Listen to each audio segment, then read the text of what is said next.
الحمدللہ رب العالمین والصلاة والسلام علی سید الانبیاء والمرسلین وعلی آلہ وصحبہ ومن تبعہم بإحسان الی یوم الدین، اما بعد۔ ناظرین السلام علیکم ورحمۃ اللہ وبرکاتہ۔ آج ہم آپ کے سامنے حاضر ہیں ایک عظیم سلسلہ شریعت اسلامی میں جو فقہ سبجیکٹ کہلاتا ہے، اس کے حوالے سے کچھ سلسلہ وار دروس ہمارے ریکارڈ ہوں گے انشاءاللہ اللہ کی توفیق سے۔ اور اس میں جو انسٹیٹیوٹ ہے تلمیذ انسٹیٹیوٹ، اس کے تحت یہ دروس ریکارڈ ہو رہے ہیں۔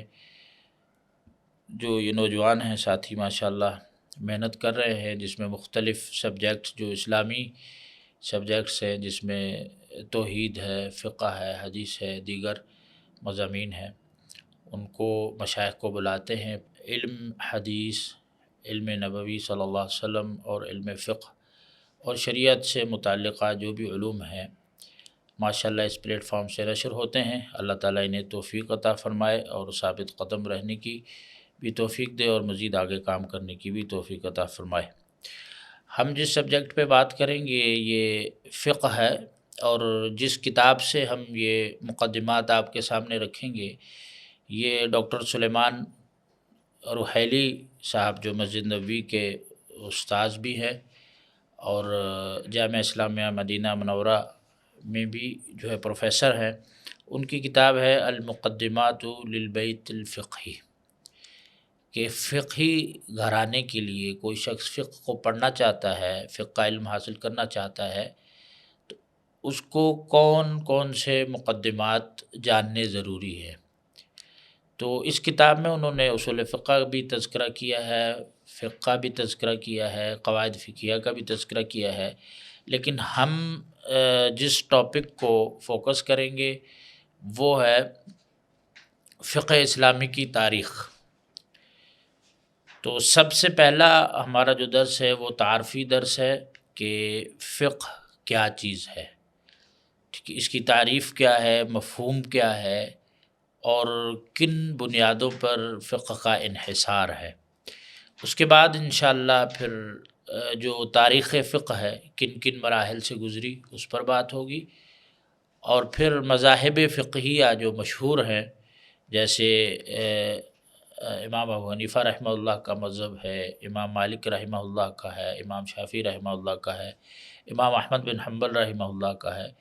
ان مذاہب فقہیہ کا تعارف یہ کیسے وجود میں آئے، ان کے بانیان کون تھے، یہ مذہب مدون کیسے ہوئے، جمع کیسے ہوئے، اور پھر آگے دنیا میں یہ مذاہب نشر کیسے ہوئے، اور کون کون سے اصول ہیں جن پر یہ مذہب قائم ہیں۔ تو ایک تعارفی ایک انشاءاللہ یہ ہماری ویڈیوز ہوں گی۔ امید ہے کہ انشاءاللہ ناظرین جو ہے اس سے مستفید ہوں گے۔ اللہ تعالیٰ سے یہی دعا کرتے ہیں کہ اللہ تعالیٰ ہمارے بھی نام اعمال میں اس خیر کو لکھے اور آپ کو بھی مستفید ہونے کی توفیق عطا فرمائے۔ سب سے پہلے ہم آتے ہیں فقہ کی تعریف لغت کے اعتبار سے۔ فقہ کہا کس کو جاتا ہے؟ فقہ سے مراد جو ہے عربی زبان میں فہم، عربی زبان میں کہا جاتا ہے فہم، سمجھ، اس کو فقہ کہا جاتا ہے۔ جیسا کہ موسیٰ علیہ السلام نے دعا کی تھی، قرآن مجید میں بھی منقول ہے کہ وَاحْلُلْ عُقْدَةً مِّن لِّسَانِي يَفْقَهُوا قَوْلِي، کہ اللہ میری زبان کی لکنت کو ختم کر دے تاکہ یہ لوگ میری بات کو سمجھ سکیں۔ تو سمجھنا بنیادی طور پر جو سمجھ ہوتی ہے اسے فقہ کہا جاتا ہے۔ بعض اہل علم کا یہ موقف ہے کہ سمجھ میں بھی خاص طور پہ فقہ وہ والی سمجھ کہلاتی ہے جو جس میں تھوڑا انسان کے ذہن کے استعمال کا عمل دخل ہو۔ تو اس لیے اہل علم کہتے ہیں کہ اگر کوئی بھی شخص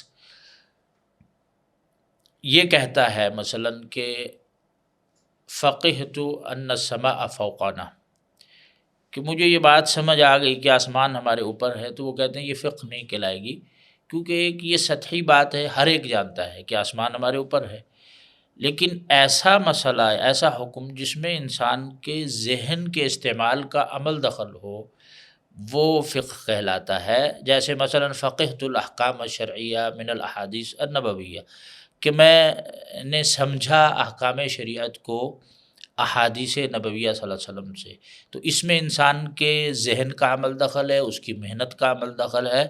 تو فقہ جو اصطلاحی طور پر بھی ہم استعمال کرتے ہیں، تو اس میں بھی انسان کے ذہنی ممارست اور ذہنی جستجو اور جد و جہد کا بڑا عمل دخل ہوتا ہے۔ خیر، یہ لغت کے اعتبار سے جو فقہ سے مراد ہے وہ فہم اور ایک سمجھ ہے۔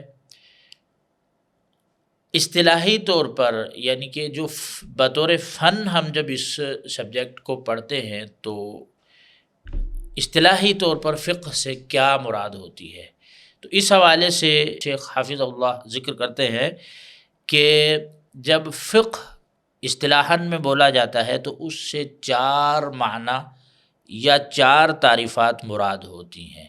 آج کل جو ہمارے ہاں فقہ کے ساتھ متعلق لوگ ہیں یا فقہ کے دائرے کار میں جو لوگ آتے ہیں، وہ ان 4 معنی میں سے کسی ایک معنی میں داخل ہوتے ہیں۔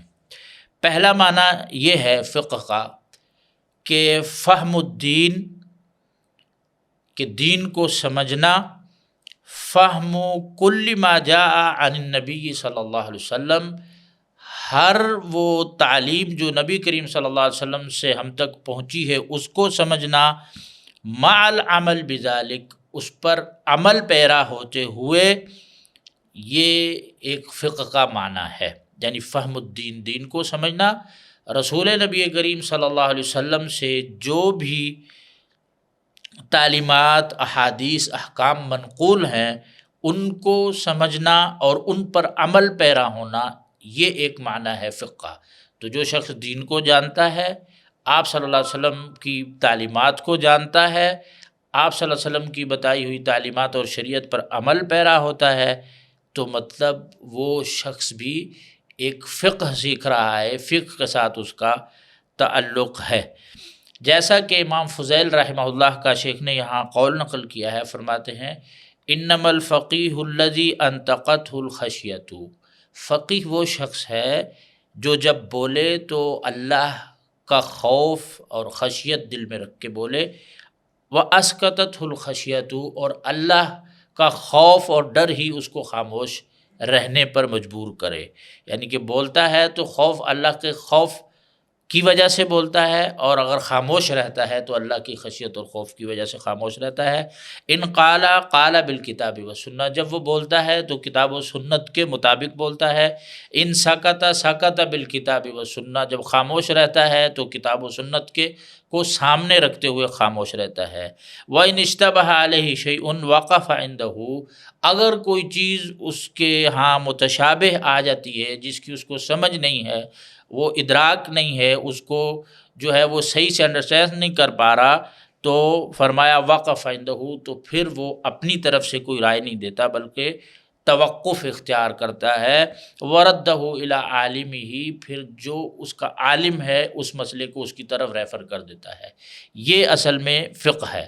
تو دین کو سمجھنا، آپ صلی اللہ علیہ وسلم کی تعلیمات کو سمجھنا، ان پر عمل پیرا ہونا، اور اللہ کی خشیت دل میں پیدا کرنا، کتاب و سنت کے مطابق بولنا، کتاب و سنت کے مطابق عمل کرنا، یہ فقہ کہلاتا ہے۔ یہ فقہ کا پہلا معنی ہے جو علماء کے ہاں معروف ہے۔